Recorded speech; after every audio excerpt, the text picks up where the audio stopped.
हरियाणा में बढ़ते वायु प्रदूषण के बीच केंद्रीय मंत्री मनोहर लाल खट्टर ने पराली प्रबंध पर बड़ा बयान दिया है। केंद्रीय मंत्री ने कहा कि पराली को लेकर हरियाणा सरकार बेहद गंभीर है। पराली जलाने से सबसे ज्यादा मामले इन दिनों पंजाब से आ रहे हैं। प्रदूषण सिर्फ एक जगह का विषय नहीं है, सभी को मिलकर इस पर काम करना चाहिए।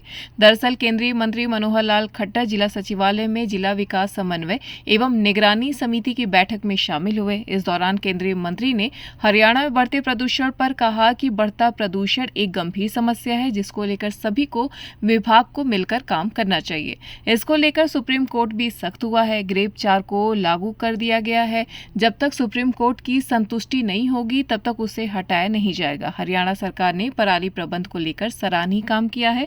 15 सितंबर से 18 नवंबर तक 1100 पराली जलाने के मामले सामने आए हैं। वहीं पंजाब में 9600 केस पराली जलाने के सामने आए हैं। ऐसा नहीं होना चाहिए। प्रदूषण सिर्फ एक जगह का विषय नहीं है, सभी को मिलकर इस पर काम करना है। देशों को सीमाओं से अलग हट करके मिल करके कुछ ना कुछ करें, ताकि मानवता के नाते से जो कठिनाई लोगों के स्वास्थ्य के ऊपर जो प्रभाव पड़ता है प्रभाव न पड़े। वही विधानसभा पर पंजाब की आपत्ति के सवाल पर मनोहर लाल ने कहा कि वह एक प्रशासनिक प्रक्रिया है। जमीन के बदले जमीन की ऑफर दी गई थी, उसकी प्रक्रिया चल रही है। विभाग की क्लियरेंस भी मिल गई है। जो हरियाणा ने डिमांड की है उसके बदले में चंडीगढ़ ने 12 एकड़ की डिमांड की है। इसको लेकर भी बात हो चुकी है। अभी फाइनल एग्रीमेंट होना बाकी है। इसमें पंजाब को आपत्ति जताने की जरूरत नहीं है। पंजाब के मुख्यमंत्री को भी सुझाव दिया गया था कि आगे चलकर विधानसभा छोटा पड़ने वाला है। देखिए, वो एक प्रक्रिया है, प्रशासनिक प्रक्रिया है। जमीन के बदले जमीन उसकी ऑफर की गई थी और उसकी प्रोसेस चल रही है। और उसमें पहले वन विभाग की क्लियरेंस नहीं मिल रही थी, वन विभाग की क्लियरेंस मिल गई है। और जो जमीन हरियाणा को ने डिमांड की है उसके बदले में पंजाब ने चंडीगढ़ ने कहा कि हमको इसके बदले में 10 की बजाय 12 एकड़ जमीन चाहिए, तो 12 एकड़ का बात हो गई है। दोनों चीज़ें लगभग वर्बली तय हुई है, लेकिन फाइनल उसका जो होना है एग्रीमेंट, वो भी होना शेष है। इसमें पंजाब के लोगों को आपत्ति करने की आवश्यकता नहीं है।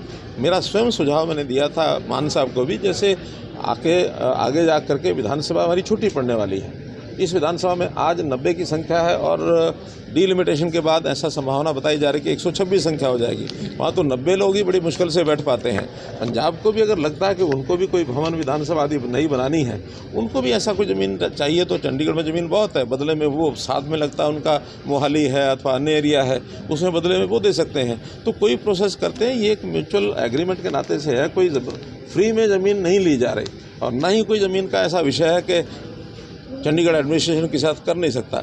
चंडीगढ़ एडमिनिस्ट्रेशन ने पहले भी इस प्रकार की ज़मीनें बेची भी हैं, बदले भी किए हैं। सारा विषय है ज़मीन का बदला ज़मीन से हो रहा है, कोई ऐसा फ्री ले रहा है ऐसा नहीं है। आगे केंद्रीय मंत्री मनोहर लाल ने कहा कि प्रधानमंत्री आवास योजना के तहत मकानों के बारे में लोगों को बताया जाए कि वह पहले, दूसरे, तीसरे, चौथे और 5वें साल कितने मकान बनाए जाएंगे। पात्र लोगों को भी इस बारे में सूचित किया जाए कि उसे कौन से साल में मकान मिलेगा। इसी के साथ केंद्रीय मंत्री मनोहर लाल ने करनाल में प्रेस वार्ता के दौरान कहा कि कांग्रेस को बापू बेटा की पार्टी कहा जा रहा है, वे इसे यूं ही बना रहने दें तो हमें कोई हानि नहीं है। लोगों को ही लगता है कि राजा का बेटा राजा बने। ऐसा किसी पार्टी में चलता है तो पार्टी के लोकतंत्र के लिए अच्छा नहीं माना जाता। पार्टी में लोकतंत्र लाए, ये उनके लिए ही अच्छा है। केवल वही जुड़े हुए ऐसा नहीं है, चाहे उनकी अपनी पार्टी हो चाहे दूसरी पार्टियां हो, सैकड़ों हजारों लोग जुड़े हुए हैं। इतना ही हमारा कहना है, उनको सुझाव है, वो करें जो मर्जी, उनकी अपनी पार्टी जो मर्जी करें, लेकिन सुझाव ये है कि पार्टी में लोकतंत्रता लेकर के आए। लोकतंत्र इस नाते से अन्य लोग भी पार्टी में आगे आएंगे तो उनकी पार्टी को बढ़ावा मिलेगा, लोकतंत्र मजबूत होगा। अगर ये बापू बेटा की पार्टी जो कहते हैं लगातार उससे वो नहीं हटते हैं और अडिग रहते हैं, हमें उसकी हानि नहीं है, हमको हानि नहीं है, क्योंकि लोगों को ही लगता है कि ये जैसे राजा महाराजा होते थे, एक वंशावली जो राज करती थी, राजा का बेटा राजा, उसका बेटा राजा, ये अगर इस प्रकार से आज लोकतंत्र में कोई भी पार्टी चलाएगी तो वो पार्टी नुकसान में रहेगी। केवल कांग्रेस का ही विषय नहीं है, ये सब पार्टियों के लिए हमारा कहना है कि कभी भी एक परिवार की कोई अगर संस्था पार्टी बन के चलती है तो लोकतंत्र में उचित नहीं होता। News desk, anyone live.